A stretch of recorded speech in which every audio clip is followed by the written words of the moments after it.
Doctors striking again.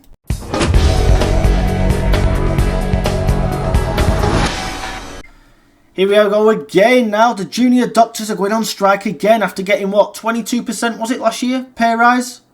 Now they're going to go on strike for another 10%. Why didn't the Tories give in to the strikers? Because they come back for more. And yes, a lot of people said it was the unions that were doing this to bring down the Tories, and there is truth to that, of course.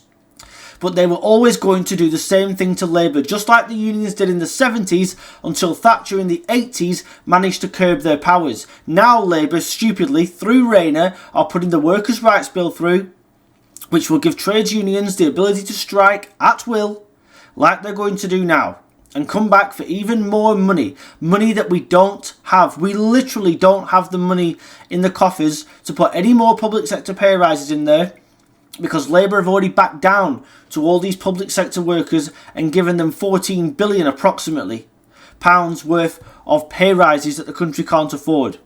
To the point where we are now borrowing money to give these pay rises out. We are borrowing money to pay our interest payments on our debt. Could you imagine having a mortgage you couldn't afford, then taking a loan out to pay that mortgage? Because that is essentially what this country is doing with this economically illiterate bunch of charlatans in charge.